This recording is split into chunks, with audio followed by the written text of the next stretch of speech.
name is Joren Cain. I'm the Professor of Saxophone at Valdosta State University, and I'm here for R.S. Berkeley, giving a brief lesson here on the Crimea River lick. This lick originates from the tune called Crimea River, which is a jazz standard, and the pattern is actually just the first several notes of the melody.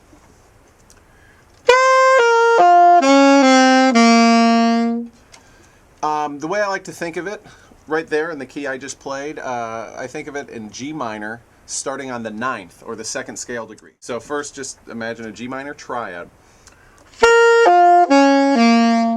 Then add an A in both octaves. It starts on an A, and or octave, there's also an A.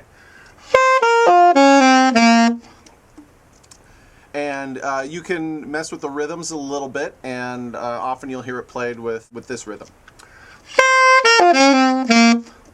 So the first step in dealing with this pattern is to just feel comfortable playing that shape in all 12 keys. And what I would do is start, let's say, on a high D, and start playing it over the C minor chord, but again starting on the 9th, the high D, and just go down chromatically.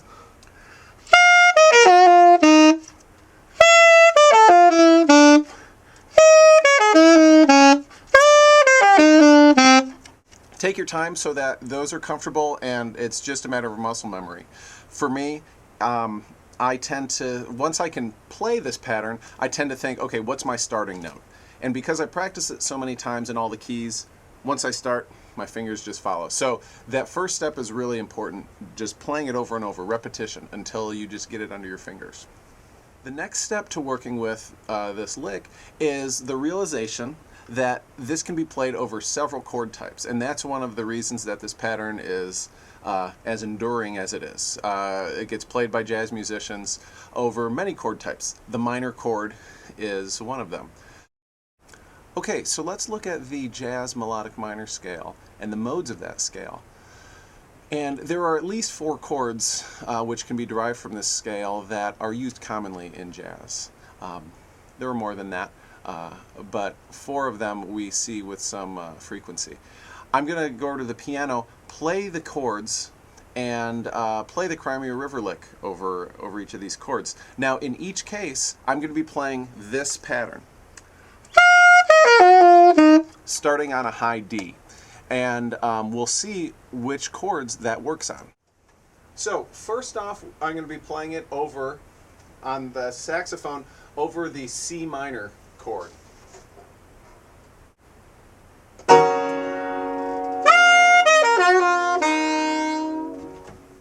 Next, if we go up to the 4th mode of this scale, we are dealing with the F Lydian dominant scale, and so in that case we could see an F7 sharp 11 chord. And it doesn't even need to be a sharp 11 chord because, again, that note doesn't play into it. But if we were to play over this chord,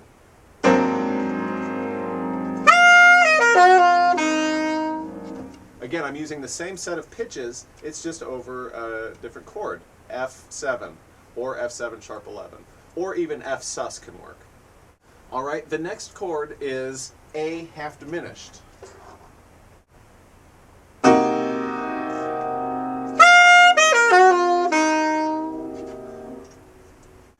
And again, all of these notes are a part of this same scale, and the chord is derived from the jazz melodic minor scale. And then the final one would be over a B7 altered. Altered, which can mean sharp 9, flat 9, sharp 5, flat 5.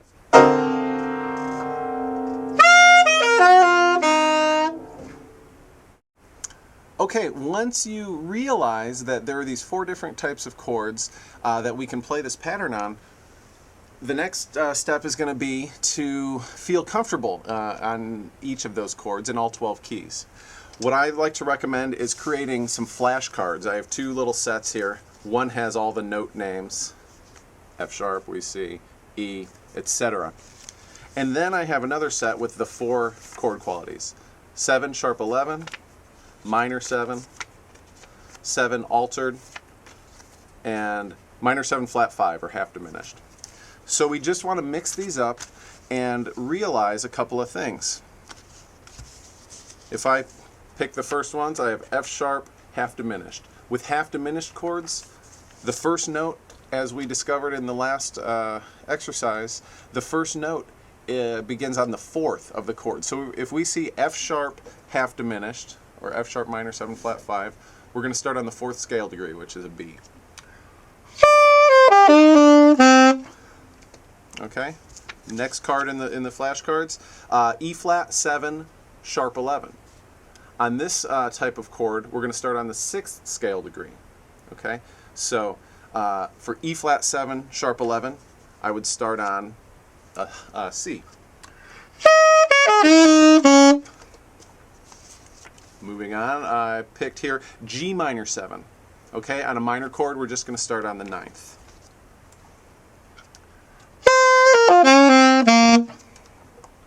And finally, we have an altered chord. Here it's C altered. And so then on the altered chord, we're going to start on the, either you think of it as a flat third or the augmented second, a minor third up from the C. So if I see C7 altered, I'm going to start on an E flat. Okay, so just flip through these flashcards several times, keep shuffling them so that when you see A half diminished, you know immediately, okay, I'm going to start on a D. It starts on the fourth scale degree. Then, ultimately, we can apply this to minor 2-5-1. The three chord types in a minor 2-5-1, first we have a half diminished chord, followed by a 7 altered chord, and then a minor chord. So if we're dealing with a 2-5-1 in G minor, we're going to start with A half diminished. And so for that, we would start on a D. The next chord type is D7 altered. We're going to start on the minor third of D, which is an F. And then finally we get to the G minor chord, and we're going to start on the ninth, which is A. So together, those are going to sound like this.